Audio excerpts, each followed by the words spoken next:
नमस्कार है, मेरा नाम नेहा भारद्वाज है। आप सभी का अर्बन योगी चैनल पर स्वागत है। आज हमारे साथ स्टूडियो में उपस्थित हैं विश्व के जाने माने ज्योतिष श्री अनिल अग्रवाल जी, जिनसे आज हम कर्मों और ज्योतिष के बारे में कुछ जानकारी प्राप्त करेंगे। स्वागत है आपका अनिल जी। नमस्कार अनिल जी, आज हम एक विषय के बारे में आपसे जानना चाहते हैं। जैसा कि हम हिंदू रीति रिवाज में भी मानते हैं, गौ हमारी माता है, उनमें 33 करोड़ देवी देवताओं का वास है। और हम जब भी गाय को रोटी देने के लिए जाते हैं, कुछ खाना खिलाने के लिए जाते हैं, तो अक्सर ये देखा गया है कि वो खाने को छोड़कर कचरे की तरफ चली जाती है, कचरे को खाना पसंद करती है। ये जान सकते हैं कि ऐसा क्यों होता है? हाँ, ये कुछ अजीब सी बात है। ऐसा होता है दो परिस्थितियों में, ये बहुत कॉमन है। एक तो जब कोई ऐसा कर्म कांड किया हो, जैसे श्राद्ध हैं या और चीज़ें हैं, तो खाली गायें ही नहीं, कौवे, कुत्ते, जिनको हम जो गौग्रास की तरह देते हैं, हाँ जी, खाने से पहले निकाल के देते हैं, वो भी त्याग देते हैं खाना। उनको ये एहसास हो जाता है कि किस पर्पज़ से उनको दिया जा रहा है, और वो त्याग के दूसरी तरफ चले जाते हैं। दूसरा, साधारण रूप में डे टू डे लाइफ में भी ऐसे बहुत सारे देखने को मिलते हैं इंस्टांसेस, जहाँ गायें कचरे के डिब्बे में कचरा खाती रहती है। जो पकवान है उसको दिया जाए वो छोड़ देती है। गौशाला की बात अलग है, लेकिन जो खुले में गायें घूमती हैं उनका ये व्यवहार देखने को मिलता है। इसके पीछे एक बड़ा दिलचस्प किस्सा जुड़ा हुआ है। ऐसा माना जाता है कि जिस समय रामचंद्र जी वनवास पे गए थे, तो उनके वनवास जाते ही राजा दशरथ ने शरीर त्याग दिया था। और लगभग 1 साल के बाद जब श्राद्ध करने की बारी आई जी, तो रामचंद्र जी और लक्ष्मण जी दोनों वन में चले गए कंदमूल वगैरह इकट्ठे करने कि श्राद्ध के लिए सामान इकट्ठा किया जाए। तभी दशरथ जी ने प्रकट होकर सीता से कहा कि मेरा श्राद्ध 12 बजे से पहले करना है। और क्योंकि टाइम काफ़ी बीत गया था, ये आए नहीं थे वनवास से, जंगलों से आए नहीं थे वापस, तो सीता जी परेशान कि कैसे करें। तो उन्होंने जो भी सामान था वो थोड़ा बहुत चीज़ों से श्राद्ध करने का सोचा, और उन्होंने उस विधि पूर्वक श्राद्ध कर दिया। सामान का अभाव था। श्राद्ध करने के थोड़ी देर बाद रामचंद्र जी आ गए। अब वो आए और साथ में भरत अपना लक्ष्मण जी भी थे। तो उन्होंने कहा भी श्राद्ध की तैयारी करनी है, तो चलो तैयारी करें। तो सीता जी ने कहा कि ऐसा ऐसा हुआ है किस्सा, और मेरे को करना पड़ गया श्राद्ध अकेले। वो कहते अच्छी बात है, तुमने कर दिया तो ठीक है। तो कहते जो हम सामान लेके आए हैं, हम इसको भी दान कर देंगे थोड़ा सा, और साक्षी मानकर उसको हम पूरा मान लेंगे, तो कोई भी साक्षी ले आओ। तो सीता जी ने ब्राह्मण को बुलाया।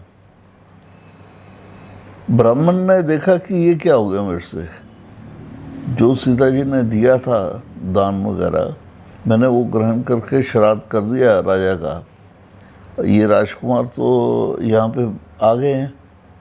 तो ब्राह्मण के मन में लालच आ गया जी। उसने इनकार कर दिया कि नहीं, इन्होंने श्राद्ध किया ही नहीं। तो भगवान राम ने पूछा कि और कोई साक्षी, तो गया के सरोवर जो है उसके किनारे किया था उन्होंने। सरोवर से पूछते हैं, सरोवर को भी लगा कि ये तो राजकुमार हैं, इनसे मेरे को अच्छी अच्छी चीज़ें मिलेंगी, उसने भी इनकार कर दिया। अब तीसरा और आखिरी विटनेस जो है वो वट वृक्ष था, जो वहाँ जल चढ़ाया था सीता जी ने। ठीक है। तो उससे पूछा, उससे कहा हाँ इन्होंने किया था, विधि पूर्वक किया था, मैं साक्षी हूँ। तो मैंने कहा ठीक है, एक साक्षी मिल गया हमें, हमारा काम पूरा हो गया, चलो हम जो है इसका समापन कर देते हैं। अब सीता जी को ये बात चुभ गई। जी। गाय ने भी मना कर दिया था, 4 थे जो, क्यों गौग्रास भी उन्होंने निकाला था, तो गाय भी लालच में आ गई थी, उसने भी मना कर दिया था कि सीता जी ने नहीं किया जी। कोई ऐसा श्राद्ध वगैरह नहीं किया। जी। तो सीता जी को बहुत दुख पहुंचा, उन्होंने इनको श्राप दे दिया, ब्राह्मण को श्राप दिया कि कलयुग में लालच ही तुम्हारा विनाश का कारण होगा। और शायद वो श्राप जो है निष्फल नहीं गया। जी। आज के टाइम में जितना ब्राह्मण लालच करते हैं उतना उनका पतन होता है। जी। हम बड़े बड़े बाबाओं को देखते हैं, उनका भी पतन इसी तरह से हो रहा है, लालच ही उनको मार रहा है। जी। जहाँ तक गाय की बात है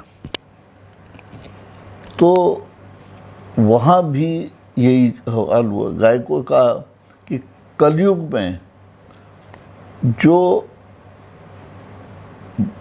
खाने लायक चीज़ें नहीं हैं तुम उनका भक्षण करोगे, जी। तुम्हें भी लालच ही सताएगा।